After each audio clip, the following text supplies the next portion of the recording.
Hello and welcome to this week's Damp Show with me, Damp Sam. This week's edition is going to be all about surveyors, surveys and reports. This week I've had I get surveys sent to me all the time, and this week a guy sent me this survey from a company that's around here, probably one of the biggest damp companies that's around here. And it basically just sent me their survey report, or what they think is a survey report. So I read through it, and then I'd sent him an email saying, it's a bit laughable, really. I had a read through it, and one of the things that struck me, it says that it says the guy's name that wrote it, and it says surveyor underneath. Now, what I sent back to this guy who sent me email, I said to him, look, it might say he's a surveyor, but he's got no relevant qualifications. Else you'd put him on your paperwork, and they're not associated with any, I don't say relevant association. They didn't check a trade. It says trusted trader.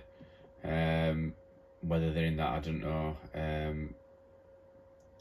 Instagram trust mark, and Federation of Master Builders for some reason. Which, yeah, there's just associations that you can pay to be a part of. So I had to read through it, and one of the things that struck me was like how it's set out. So when we do as exams to become a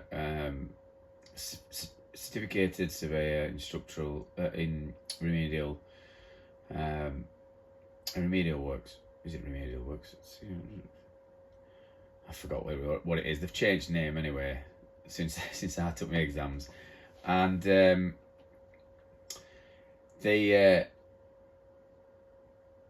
to be a member at PCA, you've got to have got this qualification, or somebody in your company's got to have this qualification. And part of your exam is doing what is report writing, and it shows you structure of how it should be, and what information needs to be in it, in case you get took to court. So if things went to court, you could get pulled up on them on not having certain information, or it won't go in your favour.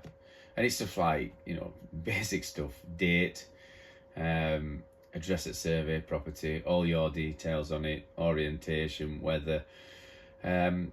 There's a host of stuff that should really be in a report, and it's kind of they've not got that on there. They've got the registered company, VAT number, date, address at survey and stuff, but it kind of falls down here. And what I said to it, this guy that sent me email, I said it's more just like a quote. So I don't know what their arrangement was, what this guy had said that he wanted, whether it were a pre-purchase survey, whether it's just a run-at-mill damp survey, which is like, come and have a look at this damp I've got and give me a price to sort it out. So I don't really know what they've got, but when I'm kind of reading down what they've put on it, one of the first things is for them to put a PIV unit in on landing ceiling, which tells me that there's a ventilation, condensation, probably a mould issue. So that's at the back of my mind straight away. Anybody that's recommending them all the time. And there's another a lad from Barnsley who I think I've mentioned his so-called reports before, where he recommend it. He'll not do it work. It's written into his thing that they've got to have a PIV fitted with rest of his work, which is I've never known I don't like it. So So a lot of this, I don't, I want to use survey report loosely, but a lot of it's got like sort of, just telling you about materials that they use, and they've sent a load of other flyers with stuff that's got materials that they use, all telling them about what they do. And then there's obviously there's some that I've not seen before, which they've got the quote is before you get to them telling you why or if or anything about the actual damp work and why they've got these damp issues. So they've got all this quotation in, which I probably for a lot of time it probably does make sense, because people, you probably do a great big report, and first thing they want to know is just what cost is going to be, so they probably go straight down to that. So it might be a good thing, might not be, but it's not where we set it out. Mine's always on end, so they have to kind of read through it. Well, they can skip down it, I suppose. And a lot of this bump is, so they've got like, start times for technicians, waste, acceptance forms, agree dates and stuff, just telling people, just basically telling them about it, and then what the customer's got to do before they start work, to put carpets, wallpaper, and we ain't even got to why they've got damp, electrical sockets, and it's all just standard stuff that's already on that template. When we've got stuff that's similar. Oh, and then we get to survey. And one of the things that struck me, they have got weather on, and a disclosure, and then something about an external survey, whether it were occupied. There's 9 words about roof, probably just 12 words about gutter. It's not really comprehensive pointing. And then it says there's evidence of a chemical damp proof course, and then we get on to areas that's been surveyed. First floor master bedroom, and I don't know why they were up there, but like I said, I don't know much about it, but it says black mould was evident to the walls and windows, so we know it's a condensation issue, don't we? Access to properties on narrow roads. Drains are blocked. Downpipe overflowing. Oh, and then it gets to the conclusion. So all these things are just like one sentence, and then a conclusion. And this is what. So it's an electronic moisture meter called a protimeter MS2 was used. That's one I've got. And then we scroll down a bit more, and this is what threw me. So it says high moisture readings were recorded to the base of the wall that gradually reduced as the meter was placed at higher positions of the wall. And then it says please refer to the plan to show damp areas. Now it's put, and then they've put ground floor rising damp, first floor penetrating damp. So that description of when you do your exams with PCA and you get your qualifications, one of the things that you learn is patterns of dampness. So there's different types of dampness that have different patterns, and the readings, what they've put here is not rising damp. So rising damp would be high readings at bottom, and then your readings get a bit higher and higher and higher as they're going up wall, and then they get really high, and then they drop off suddenly. And so when they get really high, that's where the salt band is, and then they drop off suddenly. That's rising damp. That's a pattern of rising damp, and that's not what they've described on here, which kind of tells me that the guy that's been, when he says he's a surveyor, it's, you know, what qualifications has he got to be a surveyor? It's probably just all he's done is done that work and been shown by somebody. I don't know. I'd love to know what qualifications he's got, because basically it's been shown by somebody, but not actually took time to go and get any relevant qualifications. And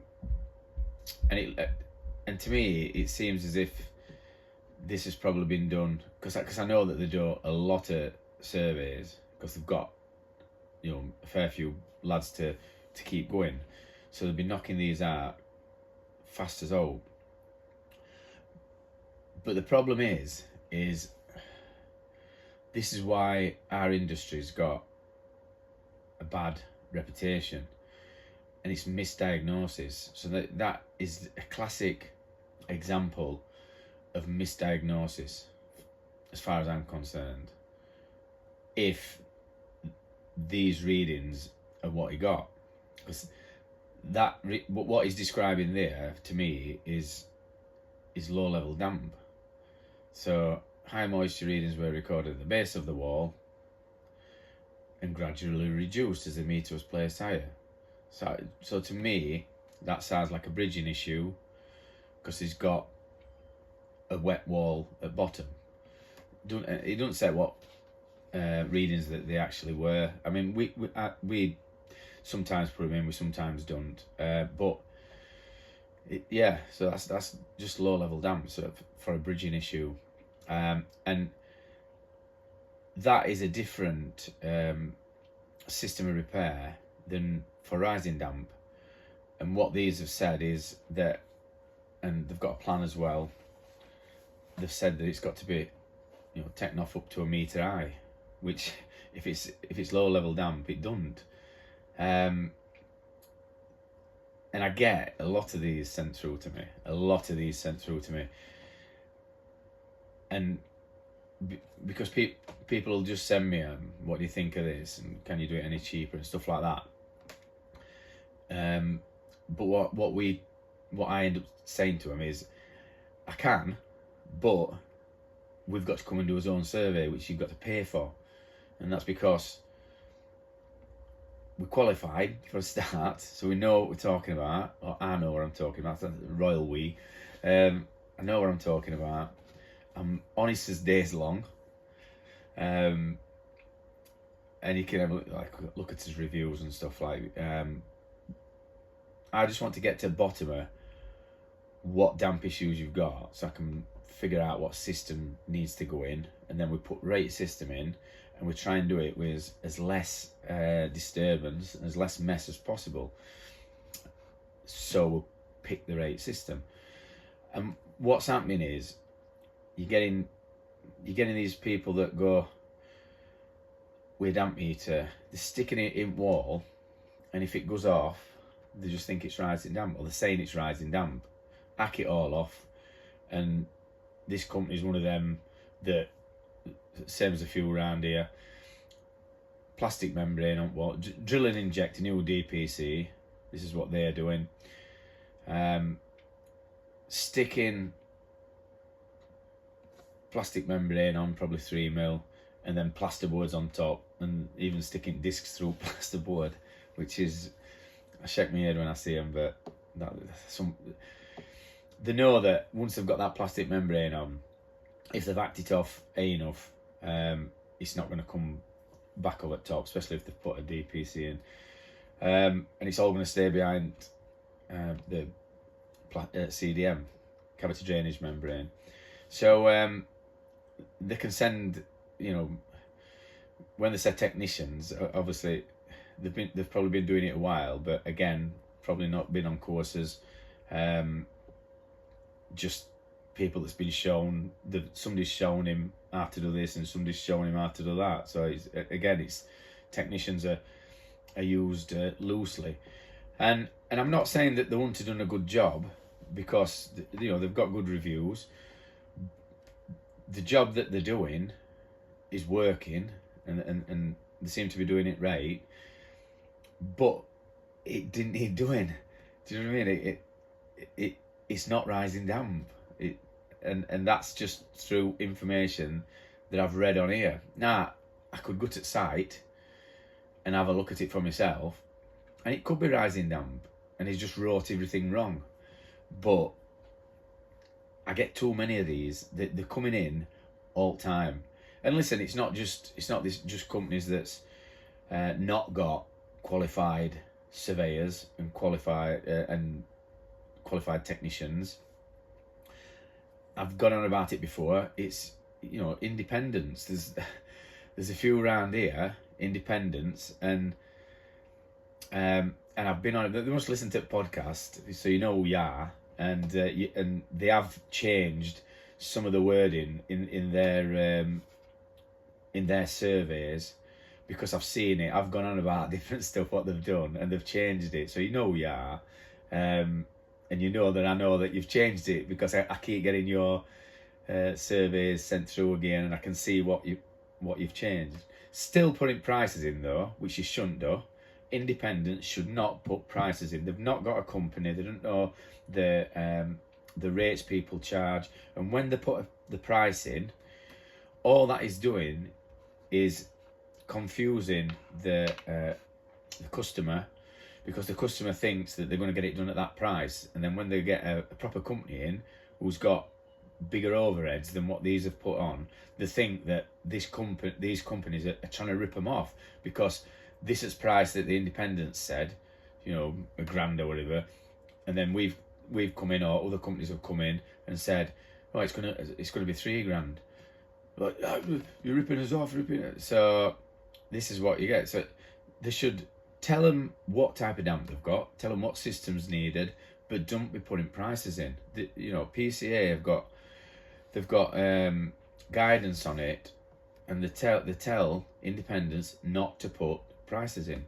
So but and they are still doing it. Another survey that I went to this week, and I put some pictures on Facebook, and it's it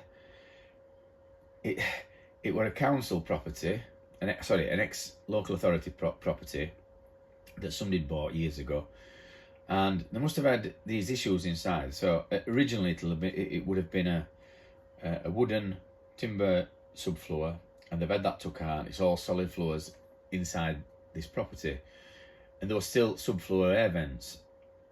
And this particular property it was built with a physical damp proof course, so it were a bitumen poured, so they build it up to damp course level, and then they pour a bitumen the bitumen DPC onto that, and then the brick on top of it. As well as having that, so it's got a physical DPC in, there were three others that had been drilled. So they've drilled into brick, and they'd also drilled either side at either mortar line, either side at brick that had been drilled as well. So obviously it'd been done in different years, because drilling into brick probably around about pre-thixotropic creams coming out, which were around about it was 2000. So you could have still gone into 2004, but I'm tipping it were done in 90s, that, and 80s or 90s, and then somebody's gone into joints with thixotropic creams, but then they must have still had an issue, and then somebody's come and done another one either underneath or on top, which is laughable, because the issue that they've got is just a bridging issue inside, and a lack of adequate ventilation. And where these subfloor vents were, you've got cold air blowing in, and it was creating a cold spot. So yeah, again, misdiagnosis. So whoever went out to look at it and do a survey or whatever, or a report, when they drilled this high pressure damp proofing into brick, they got it wrong. It had probably been a condensation issue, and they've gone in and seen that wall were wet, got some eye readings. Right, it's all got to come off a metre high all the way around. So they've had that done, and then I think it had sandy cement on it. So then you've still got this cold spot coming in. Somebody else has come a few winters after, same again, condensation, put meter on. It's all got to come off meter high, redo it again. And this might have been different owners. Excuse me. So the property might have been sold, and then a new owner comes in and, oh yeah, it weren't done right. Old DPC is failing, and they come out with all these old chestnuts. So old classic is DPCs that's in physical ones failing. It gets cracks and stuff like that, but it don't fail in that bigger area all the way around at exactly the same time. And it's, like I said, it's usually bridging. So then the talking people into having it all hacked off and redone, and that just shouldn't happen. It shouldn't happen. So this is why we say if you think that whoever you've had out to look at this damp proofing, and they've done you a survey. I did bunny ears then, survey. if they've done them, and you suspect that they might be wrong because you've seen some of my videos, then get in touch. Simon at the dampshow.co.uk or dampsam at the dampshow.co.uk. Send me report, and I'll have a look at it, and if we can help you, we'll try and help you. Bear in mind that this is a South Yorkshire and Yorkshire area. I do go a bit further, but yeah, it can cost more money. So send me them, and I'll have a look at them, and I'll give me opinion, what I think. And because I'm not on site though, you know what I mean, I can only read what they've put, and then kind of take it from there. So like I said, we seem to go around in circles with this. I did a video, like a reaction video, the guy in Blackpool, and you know, they had him on site, and he was like a so-called, called this a surveyor. He's got his own damp company, but I just, you know, you could just pull him to bits because he was just talking rubbish, basically. And this was for an investor who trusted him and were believing everything he said, but he was saying it on you know, live on camera, and like we said, you can get nervous and slip up, but not to that extent, because it was just, stuff that he was doing were a bit wrong. So have a look for that. I don't know what title is, something like Blackpool Damp or something, I don't know, but yeah, it might be a funny video for you to watch. So I think I'm going to wrap it up here. So that's this week's Damp Show in a nutshell, about surveyors doing reports who are not qualified, who have worked for some companies and been shown what to do, but have not actually gone and got, you know, backed themselves and invested in themselves and gone and got qualifications. Now, this guy might have qualifications, but he's not put them in his report. So if this company ever got took to court over this failing and something happening and it failing, and they were arguing over money, and they went to court, then he'd just get ripped to bits, because that bit first thing that I'd look at if I were opposing barrister, I'd just say, you know, you've got your name on here. What qualifications have you got? Are there relevant qualifications? And it'd be interesting to hear what he got to say. So yeah, again, watch what you're doing when you're out there. You know, do your own due diligence, because you hear that word a lot. Your own due diligence. Ask people who, mind you, I'm saying ask people who or they use, when anybody asks for damp, anybody know any good damp proofing companies, this company comes up a lot, that people are always, putting their name forward. So again, I'm not saying that they don't do the work good. I'm just saying that this has been misdiagnosed, so that they wouldn't have had to have it all taken off of me today. I'm not saying that PIV didn't have to go in, but they don't even mention whether they've got fans in bathroom or kitchen and stuff like that. So they don't mention whether they've got adequate ventilation. They're just sticking a PIV unit in. And this is what I'm saying about it not being a report, because there's a lot of information that's missing off it that you could read and go, yeah, I understand that, right? Well, they've got a fan in bathroom, yeah, but it's on a timer. Can we change that? They've not got a fan in kitchen, but they've got a cooker hood. It's only a filter, but we'll put your fan in there. Put your fan in there, and once you've got adequate ventilation in, which is where moisture's produced at source, then we'll look at, if you've still got an issue, then we'll look at putting you a PIV unit in. But yeah, so definitely not a report. I don't know whether the guy's paid for it. I replied to him today, actually, because he said how much would it be for your to come out. So I've sent him our prices. Whether he'll have it done, I don't know, because it's not actually in Barnsley. It's a bit further out, and we're quite busy at the minute. So for me to go out there, I'm not doing it for note. So, but if he wants, I reckon we could save him a lot of money, because there's a lot of work here that don't need doing.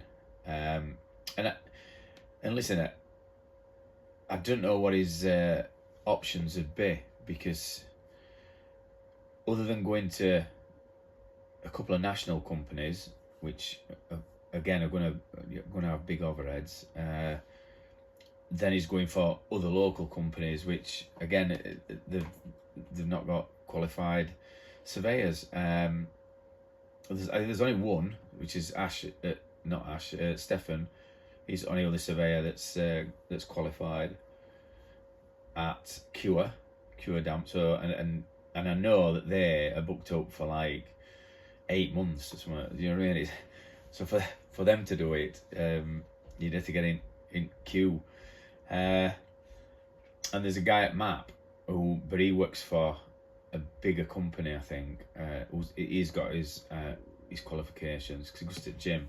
I forgot his name, so apologies if you're watching this, but yeah. So, and that's it. There's a shortage of qualified surveyors in our industry. So if you are this surveyor here, and if you've got that company, then go and get qualified. Spend some money on this end. Get them qualifications. Get them letters after your name, and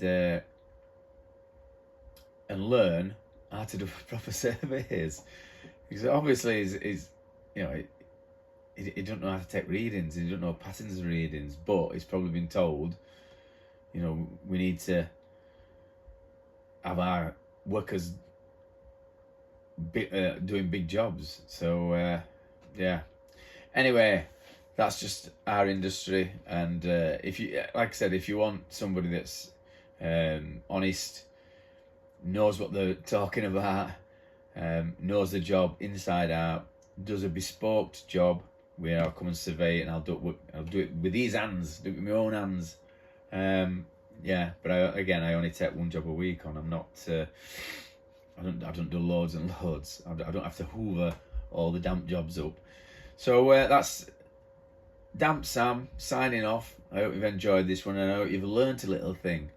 I hope you've learnt something. So until next week, bye bye now.